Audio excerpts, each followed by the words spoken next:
Hello dear student. तो आज हम लोग इलेक्ट्रोकेमिस्ट्री का लेक्चर 11 स्टार्ट करने जा रहे हैं और लास्ट क्लास में हम लोगों ने इलेक्ट्रोलिसिस से रिलेटेड बातें पढ़ी थी, फैराडेज लॉ ऑफ इलेक्ट्रोलिसिस। और आज का जो लेक्चर है वो जो अगला जो पार्ट है कि इलेक्ट्रोलिटिक सोल्यूशन की कंडक्टिविटी, तो उसके बारे में डिस्कशन है। तो सबसे पहले यहाँ पर दो टाइप के यहाँ पे हम कंडक्टर की बात करेंगे, टाइप ऑफ कंडक्टर। पहला मेटालिक कंडक्टर। मेटालिक कंडक्टर में ज़्यादा डिटेल में नहीं पढ़ना है, बेसिक आइडिया ले लेना है हम लोग को मेटालिक कंडक्टर के बारे में, जिसको हम लोग फिजिक्स में डिटेल में पढ़ते हैं। क्या होता है मेटालिक कंडक्टर कि मेटल के थ्रू कैसे कंडक्टिविटी होती है। तो flow of current occurs due to flow of electron. Electron के फ्लो के कारण यहाँ पर कंडक्टिविटी होती है। और no chemical decomposition of substance takes place by placing electricity, कि जब इलेक्ट्रिसिटी सप्लाई करते हैं तो कोई केमिकल रिएक्शन नहीं होता है, केमिकल डिकम्पोजिशन नहीं होता है। सिंपल करंट क्या होती है, आपकी फ्लो होती है। यहाँ जो रेजिस्टेंस होता है, resistance is due to the obstacle provided by the kernel मतलब कि metal ion in the flow of electron. तो यहाँ रेजिस्टेंस का रीजन क्या होता है कि जो इलेक्ट्रॉन होता है वो कर्नल से टकराता है और जिस रीजन से क्या होता है वो रेजिस्टेंस डेवलप होता है। और अगला जो पॉइंट है resistance increase on increasing temperature, कि टेम्परेचर बढ़ाने पर आपको पता है कि मेटल का रेजिस्टेंस बढ़ता है। और वो जो फॉर्मूला है R T is equal to R naught 1 plus alpha T. R T resistance at that temperature, R naught है ना, रेजिस्टेंस एट 0 केल्विन, 1 अल्फा और टी क्या आपका टेम्परेचर है। तो ये आपने करंट इलेक्ट्रिसिटी में ये फॉर्मूला पढ़ा होगा। तो यहाँ पे हम लोग बस ये मेटालिक कंडक्टर की क्या क्या बातें हैं। तो फ्लो ऑफ इलेक्ट्रॉन के कारण होता है, कोई केमिकल डिकम्पोजिशन नहीं होता है, ठीक है। रेजिस्टेंस का रीजन क्या होता है, तो जो ऑब्स्टेकल प्रोवाइड होता है इलेक्ट्रॉन के फ्लो में बाय द कर्नल। और अगली बात है कि रेजिस्टेंस टेम्परेचर बढ़ाने पर रेजिस्टेंस क्या होता है, बढ़ता है। ओके, तो एक तो ये आपका हो गया। अब हम लोग को जो पढ़ना है वो क्या है, वो पढ़ना है इस पूरे चैप्टर में, that is the electrolytic conductivity. यानी इलेक्ट्रोलिटिक मतलब कि इलेक्ट्रोलाइट के कारण कंडक्टिविटी। जैसे फॉर एग्जांपल कि जैसे आपने NaCl को पानी में डाला तो क्या बन जाएगा बेटा, Na प्लस और Cl माइनस। तो ये इलेक्ट्रोलाइट है, पानी में डालते ही आयंस टूट जाएंगे। तो ये आयंस, तो आयंस के कारण जो कंडक्टिविटी होगी उसको हम क्या बोलते हैं, इलेक्ट्रोलिटिक कंडक्टिविटी, या क्या बोलेंगे, इलेक्ट्रोलिटिक कंडक्टर। क्या क्या होता है वो देखते हैं इसमें। Flow of electron occurs due to flow of ions, तो यहाँ पर आयंस के कारण होता है, जबकि मेटालिक कंडक्टर में क्या था, due to presence of free electron. उसके बाद से chemical decomposition of substance takes place on passing electricity. अभी आपने लास्ट लेक्चर में देखा ही था कि जब इलेक्ट्रोलिटिक सेल में क्या हो रहा था कि आप करंट पास कर रहे थे तो वहाँ पे क्या हो रहा था, कुछ ना कुछ केमिकल रिएक्शन हो रहा था। तो यहाँ क्या होगा, करंट पास करने पर केमिकल डिकम्पोजिशन होगा, या आप यूँ बोलिए केमिकल रिएक्शन होगा। तो यहाँ केमिकल रिएक्शन होता है, जबकि मेटालिक कंडक्टिविटी में कुछ नहीं होता है। और यहाँ जो रेजिस्टेंस का रीजन है, रेजिस्टेंस ड्यू टू, तो रेजिस्टेंस का जो रीजन है, तो यहाँ 3 रीजन है रेजिस्टेंस के। क्या क्या है, पहला सल्यूट इंट्रैक्शन, यानी कि attraction between ions. Cation anion के बीच में क्या होगा, जैसे Na प्लस और Cl माइनस है तो इनके बीच में अट्रैक्टिव फोर्स लगेगा।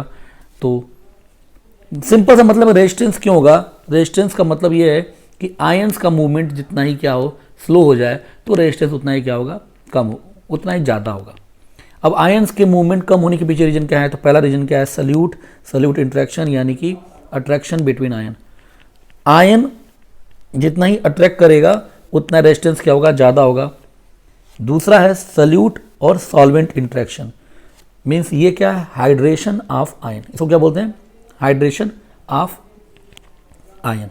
यानी Na प्लस जो है ना, Na प्लस है वो चारों तरफ से क्या होगा, पानी के मॉलिक्यूल से क्या होता है, सराउंडेड होता है। तो ये जितना ही ज़्यादा हाइड्रेशन ज़्यादा होगा उतना ही आयन का मूवमेंट स्लो होगा, और जितना आयन का मूवमेंट स्लो होगा उतना ही रेजिस्टेंस क्या होगा, ज़्यादा होगा। और तीसरा जो है सॉल्वेंट इंट्रैक्शन, यानी कि विस्कोसिटी ऑफ सॉल्वेंट, यानी कि जितना ही सॉल्वेंट के बीच में अट्रैक्टिव फोर्स ज़्यादा होगा उतना ही रेजिस्टेंस क्या होगा, ज़्यादा होगा। तो ये 3 रीजन होते हैं इलेक्ट्रोलिटिक कंडक्टेंस के, रेजिस्टेंस के।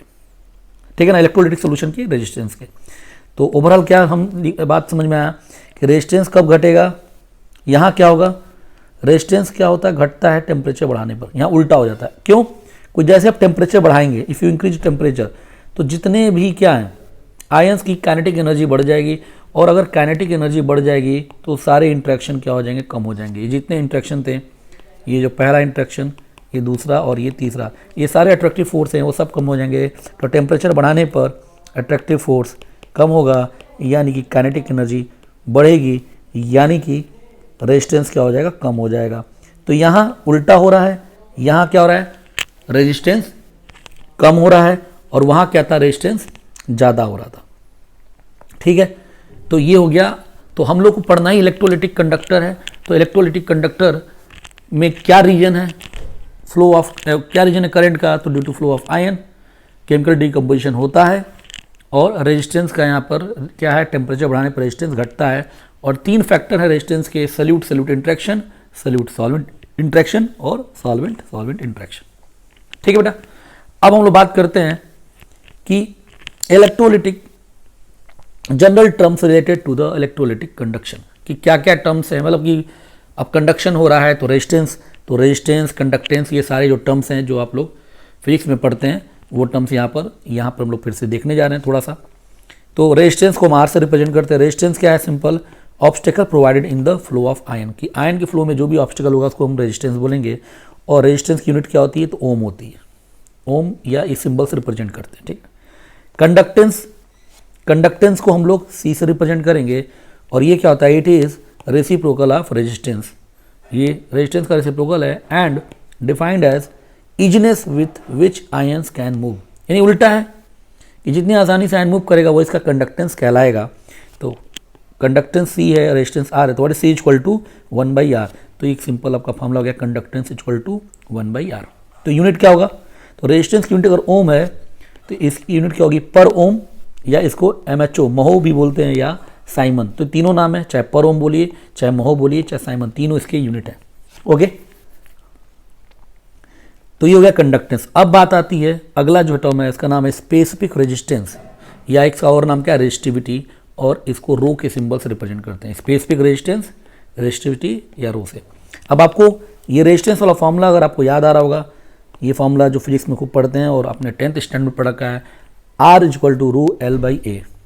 यहाँ पे R क्या रेजिस्टेंस है, L क्या है लेंथ ऑफ कंडक्टर, A क्या है एरिया ऑफ कंडक्टर, और रो क्या है, दैट इज अ रेजिस्टिविटी।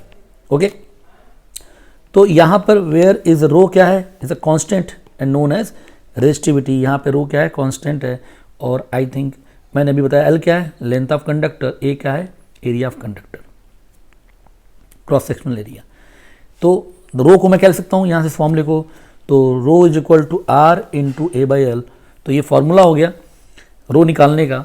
और क्या होगा यूनिट, तो आप यूनिट रखेंगे तो यहाँ आएगा, रो की यूनिट आती है ओम सेंटीमीटर। क्या है, ओम सेंटीमीटर। ये कब आई, जब ये तब आई जब R मैंने ओम में रखा, एरिया सेंटीमीटर स्क्वायर में रखा, और लेंथ मैंने सेंटीमीटर में रखा, तब ओम सेंटीमीटर। अगर यही मैं मीटर में रखता तब क्या आ जाता, ओम मीटर भी आ जाता। ओके, चाहे ओम सेंटीमीटर चाहे ओम मीटर। तो ये हुई रेजिस्टिविटी। अब एक और टर्म है जो आपके लिए यहाँ पे अब नया है, that is a conductivity cell.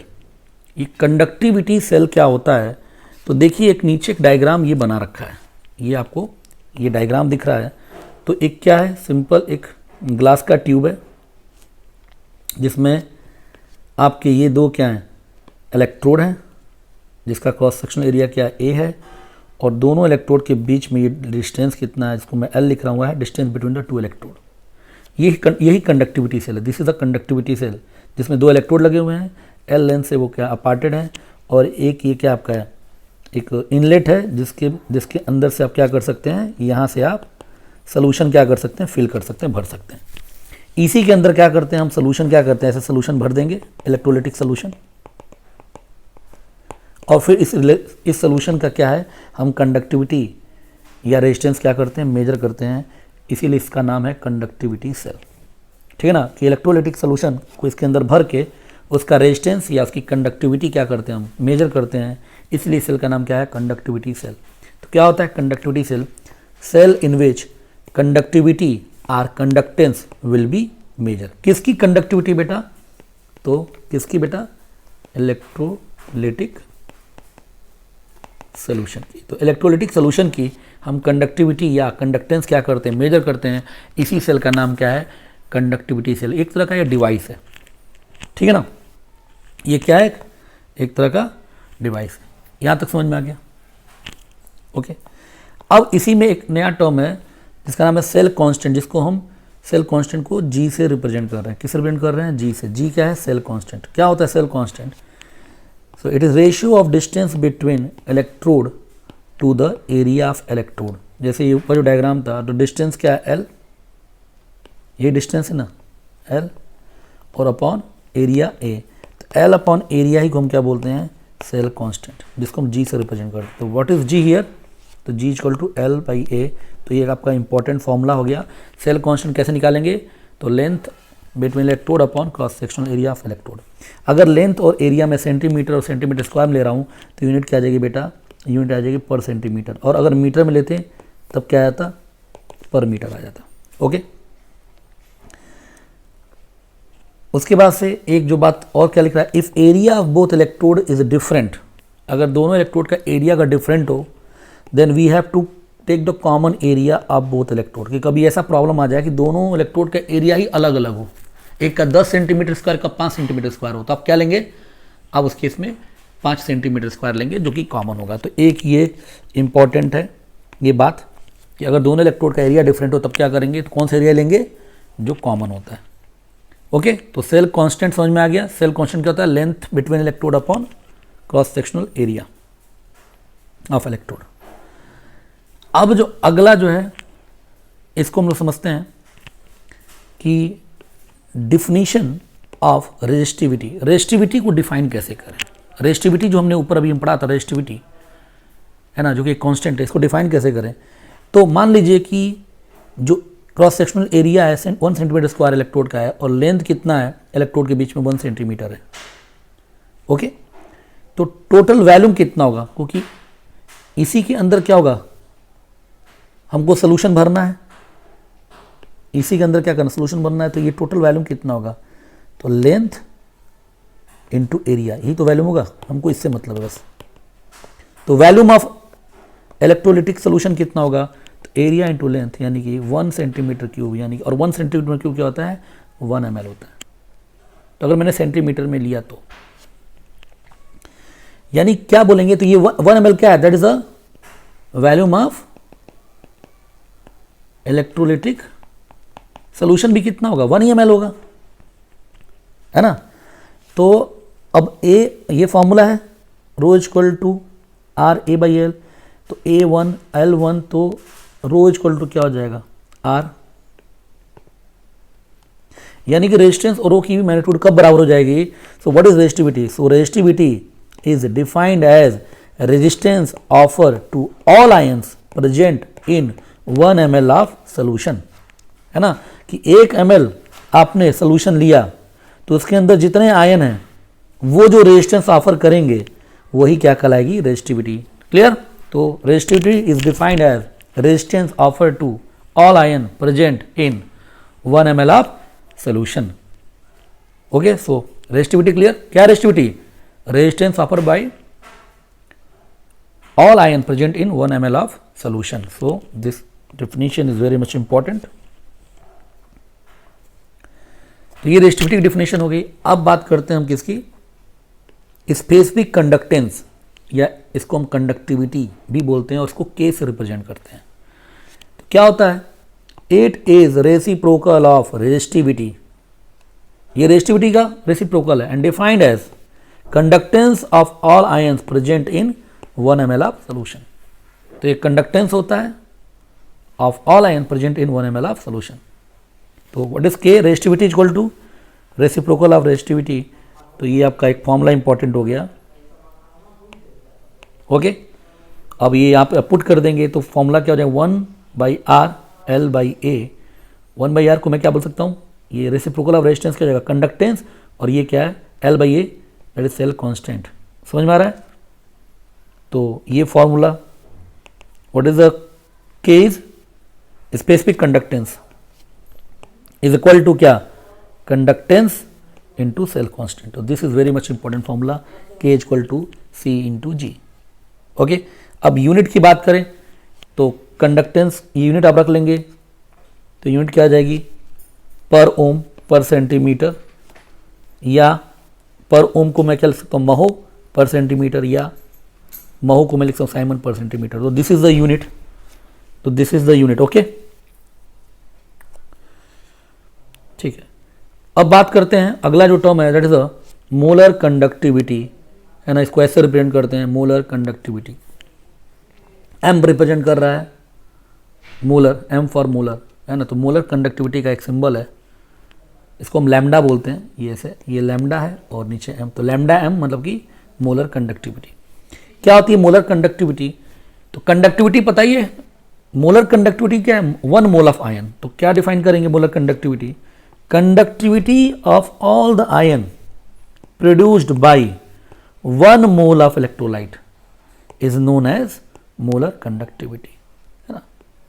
Conductivity किसका, सभी आयन का, जो कि कितने से प्रोड्यूस हो, 1 मोल ऑफ इलेक्ट्रोलाइट। कि किसी सोल्यूशन में 1 मोल ऑफ इलेक्ट्रोलाइट हमने डाला और उसके कारण जो कंडक्टिविटी प्रोड्यूस हो रही है, उसी को हम क्या बोलते हैं, मोलर कंडक्टिविटी। तो किससे, 1 मोल ऑफ इलेक्ट्रोलाइट से। मोलर कंडक्टिविटी का this is a important formula, आपको याद रखना है। What is molar conductivity, this is a molar conductivity equal to K into V. K क्या है, अभी पढ़ा हमने, conductivity siemens per centimetre unit, और वी क्या रखना है, वॉल्यूम में। तो वॉल्यूम किस में रखना है, सेंटीमीटर क्यूब में।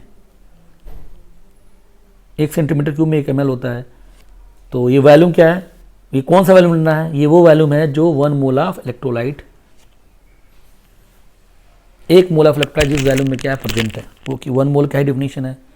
ओके, तो यूनिट क्या हो जाएगी, तो साइमन पर सेंटीमीटर की 1 यूनिट इंटू वी सेंटीमीटर स्क्वायर, क्या बन जाएगा, साइमन सेंटीमीटर स्क्वायर और पर मोल।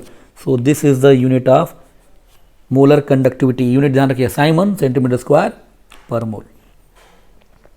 ओके, तो ये क्या हो गया। अब ये जो है, अब इसी फॉर्मूले को हम ऐसे लिख सकते हैं, relation between molarity and volume we.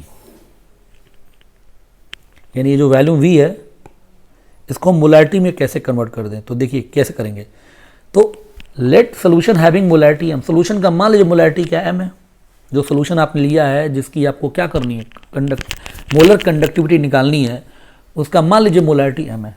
Molarity M का मतलब क्या होगा, which means 1 litre of solution contain M mole of electrolyte. क्या है, एम मोल ऑफ इलेक्ट्रोलाइट, मतलब 1 लीटर में क्या है, एम मोल ऑफ इलेक्ट्रोलाइट है। तो क्या लिख सकते हैं कि M mole of electrolyte present in 1000 ml, 1 litre मतलब 1000 ml। तो 1 मोल ऑफ इलेक्ट्रोलाइट कितने प्रेजेंट होगा, तो 1000 बाई एम ml। तो ये तो वॉल्यूम हो गया। क्या है वॉल्यूम का डिफिनेशन, क्या है वॉल्यूम का डिफिनेशन, तो है what is V which contain 1 mole of electrolyte. What is V which contain 1 mole of electrolyte, वो कितना होगा, 1000 बाई एम। तो मोलर कंडक्टिविटी का बेसिक डिफिनेशन क्या था, के इंटू वी, और वी की जगह क्या रख दीजिए, 1000 upon M. So this is the formula, molar conductivity equal to K into 1000 by M.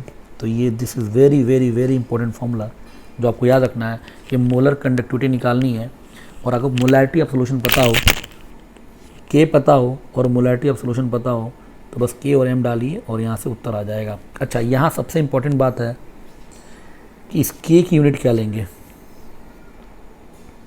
तो ध्यान रखना है Simon centimetre square, sorry Simon per centimetre, है ना। साइमन पर मीटर में अगर दिया होगा तो आप पहले इसको क्या करेंगे, साइमन पर सेंटीमीटर में चेंज करेंगे। फॉर्मूला है किसके लिए, वेर के साइमन पर सेंटीमीटर।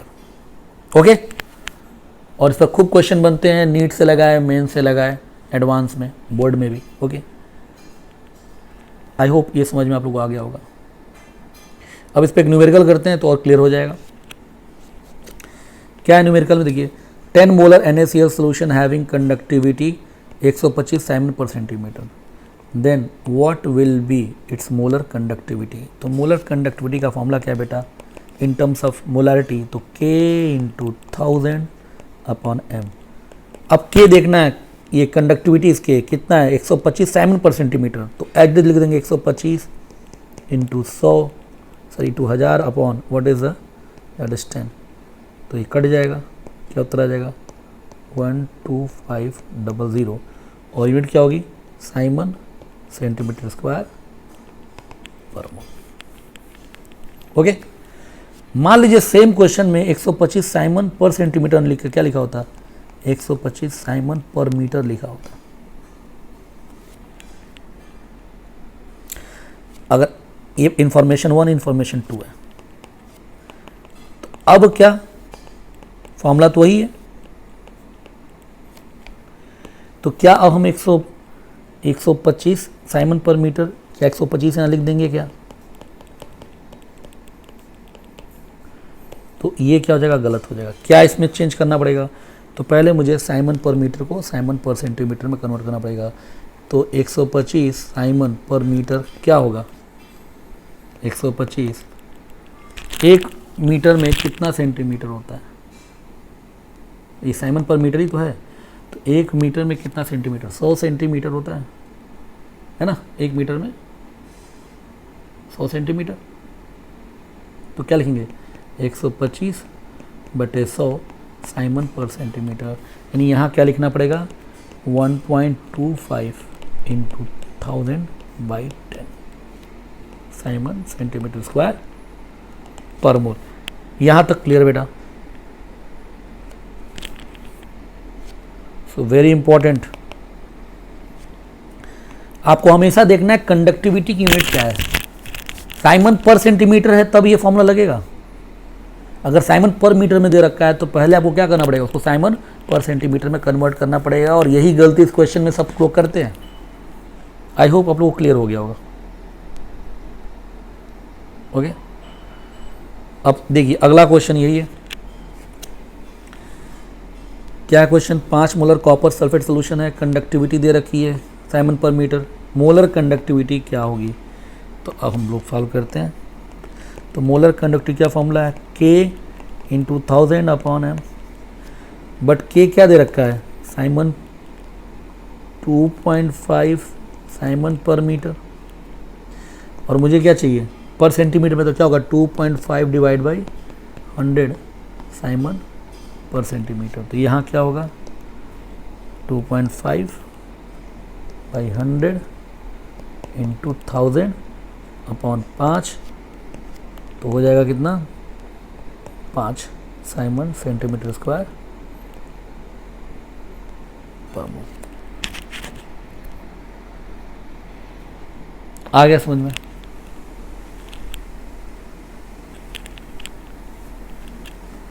क्लियर यहाँ तक।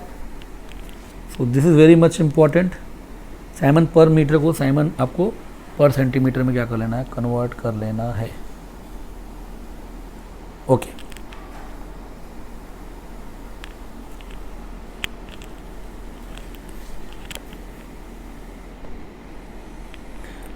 अब इसके बाद से जैसे मोलर कंडक्टिविटी है वैसे एक नया टर्म है इक्विवेलेंट कंडक्टिविटी है ना, ये लैम्डा इक्विवेलेंट, तो क्या है सिंपल, वहाँ 1 मोल के कारण हो रहा था, यहाँ 1 इक्विवेलेंट, यानी conductivity of all ion produce by 1 equivalent of electrolyte. 1 मोल था तो मोलर कंडक्टिविटी, और 1 इक्विवेलेंट इलेक्ट्रोलाइट है तो नाम क्या है इक्विवेलेंट कंडक्टिविटी। तो इक्विवेलेंट कंडक्टिविटी का क्या फॉर्मूला हो जाएगा, तो simple K into V, K is conductivity और व्हाट इज V हियर, तो volume in ml of solution which contain 1 equivalent of electrolyte, वहाँ जो V था वो 1 मोल ऑफ इलेक्ट्रोलाइट उसके अंदर था, और यहाँ कितना है 1 इक्विवेलेंट ऑफ इलेक्ट्रोलाइट। ओके, तो ऐसे ही इसको कन्वर्ट करेंगे, तो वहाँ पे जैसे मोल था तो मोलैरिटी है, और यहाँ इक्विवेलेंट है तो नॉर्मेलिटी, तो वहाँ क्या फॉर्मूला था मोलर कंडक्टिविटी क्या था बेटा K into 1000/m, so equivalent conductivity का क्या है, बस K into 1000 upon N is normality. तो ये फॉर्मूला आपके सामने है, ये इक्विवेलेंट का K इंटू 1000 अपॉन एन। अब अगेन K का जो यहाँ यूनिट है ध्यान रखना है, क्या रखना है, K साइमन पर सेंटीमीटर, ठीक है। और इक्विवेलेंट का क्या होगा कंडक्टिविटी, तो वहाँ साइमन सेंटीमीटर स्क्वायर पर मोल था और यहाँ क्या होगा साइमन सेंटीमीटर स्क्वायर पर इक्विवेलेंट। ओके, सो यूनिट का ध्यान रखना है, यूनिट गलत ना हो। अब एक जो है वो क्या है, relation between molar conductivity and equivalent conductivity, दोनों के बीच में क्या रिलेशन होता है। तो molar conductivity upon equivalent conductivity दोनों का फॉर्मूला लिख दिया गया, 1000 से 1000 कट गया, K से K कट गया, तो N upon M। Normality upon molar, what is normality, तो molarity into N factor upon molarity, molarity से मोलैरिटी कट गया,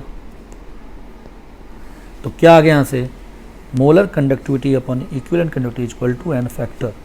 तो ये भी एक इंपॉर्टेंट रिलेशन है मोलर कंडक्टिविटी और इक्विवेलेंट कंडक्टिविटी, ठीक है। अच्छा, एन फैक्टर इलेक्ट्रोलाइट, क्योंकि इलेक्ट्रोलाइट क्या होते हैं, जो पानी में डालते हैं डिसोसिएट हो जाए आयंस में, तो एन फैक्टर कैसे निकालते हैं। वैसे मोल कॉन्सेप्ट 2 में आपको एन फैक्टर निकालना बताया गया है, बट थोड़ा सा मैं यहाँ पर आपको एक बता दे रहा हूँ कि इस चैप्टर में यूज होने वाला है। तो एसिड अगर है, एसिड के लिए एन फैक्टर क्या होता है, कितना नंबर ऑफ H+ वो निकाल सकता है ना। जैसे फॉर एग्जाम्पल अगर HCl है, HCl ले रहा हूँ, H2SO4 ले रहा हूँ, H3PO4 ले रहा हूँ, तो इसका एन फैक्टर 1 H दे सकता है, तो एन फैक्टर 1, ये 2 H दे सकता है एन फैक्टर 2, और ये 3 दे सकता है, तो इसका मैक्सिमम एन फैक्टर कितना है, 3 है। तो एन फैक्टर फॉर एसिड कितना वो H+ दिया है। बेस जैसे NaOH ले लो, कैल्शियम हाइड्रोक्साइड, तो यहाँ एन फैक्टर क्या कितना OH माइनस, तो ये 1 दे सकता है, तो इसका एन फैक्टर 1 और इसका क्या होगा एन फैक्टर 2, तो ये हो गया एन फैक्टर। अब बात करते हैं किसकी, एसिड बेस के बाद तीसरा चीज क्या बचता है, इलेक्ट्रोलाइट व साल्ट। साल्ट के केस में हम कैसे निकालते हैं एन फैक्टर, अब वो हम लोग देखते हैं, ठीक है। तो आपका रिवीजन भी हो जाएगा एन फैक्टर निकालने का। साल्ट के केस में यहाँ पे 2 तरह का सॉल्ट ले लेते हैं, थोड़ा सा बता ही देते हैं। एक सॉल्ट जो एक कैटेगरी का है जो ऑक्सीडाइज या रिड्यूस ना हो रहा हो, ऐसा सॉल्ट।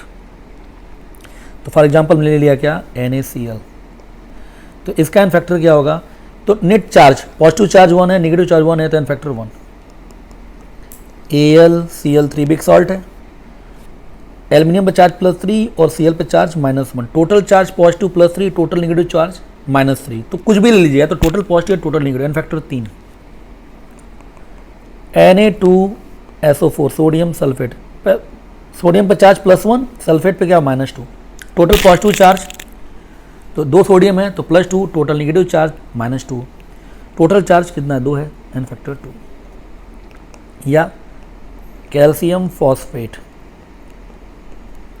कैल्शियम पे +2 चार्ज होता है बेटा, फॉस्फेट पे -3 होता है, टोटल प्लस चार्ज कितना है, तो +6 है, टोटल नेगेटिव चार्ज कितना है, -6 है, तो एन फैक्टर कितना होगा इसका 6। समझ में आ गया। तो ये वो चीज हो गए हैं जिनका ऐसे सॉल्ट जो ऑक्सीडाइज या रिड्यूस नहीं होते, एन फैक्टर निकालना आ गया, निकाल लेंगे। अब मैं ऐसे सॉल्ट, दूसरा केस क्या, ऐसे सॉल्ट जो ऑक्सीडाइज या रिड्यूस क्या है होते हैं। तो अगर ऑक्सीडाइज रिड्यूस होते हैं तो अब ये पता चलेगा ना कि वो सॉल्ट कहाँ जाएगा। जैसे फॉर एग्जांपल MnO4-, अब ये मैग्नीज पे ऑक्सीडेशन स्टेट +7 है, तो ये दिया होगा कि कहाँ जाएगा, तो मान लीजिए Mn+2 में गया, तो साफ साफ मेंशन यहाँ कर रहा है कि Mn+7 से +2 में जा रहा है, तो 2 डिफरेंट ऑक्सीडेशन स्टेट है। मैग्नीज यहाँ क्या हो रहा है, बेसिकली रिड्यूस हो रहा है।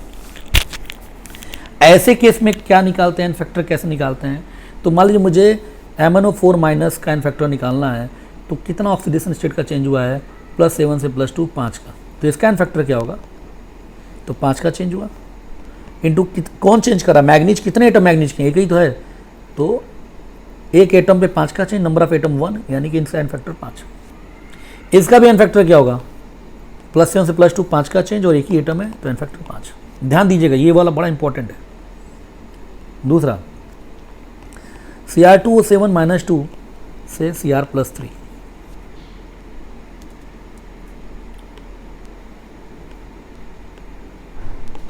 तो क्रोमियम का ऑक्सीडेशन स्टेट यहाँ निकालेंगे तो +6 आ जाएगा और यहाँ क्या +3 है। तो कितने का चेंज है बेटा, एक क्रोमियम पे कितने का चेंज है, 3 का। तो एन फैक्टर क्या होगा, इस डाइक्रोमेट का एन फैक्टर क्या होगा, तो कितने क्या चेंज करा क्रोमियम, कितना चेंज हुआ, तो 3 का change, into number of chromium कितना यहाँ पर है 2, तो एन फैक्टर 6 है इसका, है ना। इसका एन फैक्टर कोई पूछेगा कितने का चेंज है, 3 का, और यहाँ कितना क्रोमियम है, एक ही तो है बस, तो एन फैक्टर कितना है 3। एक और एग्जांपल ले लेते हैं, IO3 माइनस से I2, इन दोनों का एन फैक्टर निकालना। पहले देखिए किसका ऑक्सीडेशन स्टेट चेंज कर रहा है, तो इस आयोडीन का +5 और इस आयोडीन में 0, एन फैक्टर निकालना है आयोडेट आयन का। कितने का चेंज है बेटा, 5 का चेंज इन ऑक्सीडेशन 5, और कितना आयोडीन, एक ही तो है, तो इसमें इस आयन का एन फैक्टर 5, और I2 में कितने का चेंज है, तो 5 का ही चेंज है, बट I2 में कितने ऑक्सीजन के एटम है, 2, 3 2 2, तो एन फैक्टर 10 है। तो ध्यान दे रहे ना कि आयोडेट आयन का एन फैक्टर 5 है, लेकिन I2 का एन फैक्टर कितना है, 10 हो गया। तो change in oxidation state into कितने नंबर आप उसके एटम प्रेजेंट हैं उस मॉलिक्यूल में, उससे मल्टीप्लाई कर देते हैं। तो एक आपको आइडिया हो गया, जिससे अब एन फैक्टर निकालना आ गया, और एन फैक्टर निकालना आ गया तो आप इक्विवेलेंट वेट निकाल लेंगे, मोलर वेट अपन एन फैक्टर होता है। ओके, तो आई होप कि ये थोड़ा सा मैंने कोशिश की आप लोग समझाने के लिए, कि क्योंकि ये बार बार आ रहा है, तो मुझे लगा कि इसको एक बार इस यहाँ पर डिस्कस कर दिया जाए। कहीं कोई दिक्कत है तो बताइए, कर लेंगे। एक और क्वेश्चन जो आप लोग अटेम्प्ट करें कि अमोनिया से NO2 एन फैक्टर बताइए। अमोनिया का एन फैक्टर क्या होगा, क्या करेंगे सबसे पहले, ऑक्सीडेशन स्टेट ऑफ नाइट्रोजन -3 और एन का कितना है यहाँ +4, क्या होगा एन फैक्टर। नाइट्रोजन में कितने का चेंज है, 7, ऑक्सीडेशन स्टेट का एन फैक्टर का 7, नाइट्रोजन का एक ही एटम है तो इनटू, और यहाँ भी क्या होगा एन फैक्टर क्या होगा, 7 × 1 = 7। आ समझ बेटा। और एन फैक्टर निकाल लिए तो what is the equivalent weight, तो molar mass upon N factor होता है। सो एक आपको मैंने दे दिया, और एन फैक्टर यही केस ही होते हैं, एक एसिड, एक बेस, और साल्ट में ये 2 केस, एक ऐसा सॉल्ट जो ऑक्सीडाइज रिड्यूस ना हो, और एक ऐसा सॉल्ट जो कि ऑक्सीडाइज और रिड्यूस होता हो। क्लियर चीज। और इसके बाद एक ये इंपॉर्टेंट नोट है, ये ध्यान दीजिएगा कि अगर मान लीजिए एक सोल्यूशन है, ऐसा समझिए आप, एक सोल्यूशन है जिसके अंदर क्या है, NaCl भी है, KCl भी है ना, कैल्शियम फॉस्फेट भी है, तो इसमें क्या हो गया, बहुत सारे एक से ज़्यादा सॉल्ट हो गए, समझ में आ रहा है, एक से ज़्यादा क्या हो गया, सॉल्ट हो गया। तो हमारी इसकी कंडक्टिविटी क्या K1 है, इसकी कंडक्टिविटी क्या K2 है, इसकी कंडक्टिविटी क्या K3 है, और पानी तो है ही, पानी भी क्या होगा H+ और OH-, तो इसकी कंडक्टिविटी क्या है Kw है। तो इस सोल्यूशन की जो कि एक से ज़्यादा इलेक्ट्रोलाइट हैं, तो टोटल कंडक्टिविटी क्या होगी, तो ये फॉर्मूला याद रखिए, very important, that is total conductivity is equal to K1 + K2 + K3 + Kw, यानी जितने आयन उनकी कंडक्टिविटी, जितने सॉल्ट है उनकी conductivity plus conductivity of water. आया समझ में। तो इसका मतलब क्या है, conductivity is an additive property, कि कंडक्टिविटी को हम डायरेक्ट क्या कर सकते हैं, जोड़ सकते हैं। ओके, अगर इसकी कंडक्टिविटी दी होती सोल्यूशन की K1 है, K2 है, K3 है, और पानी कंडक्ट Kw है, तो what is total conductivity of this solution, तो आप क्या बोलेंगे, K1 + K2 + K3 + Kw। ठीक है बेटा, थैंक यू वेरी मच।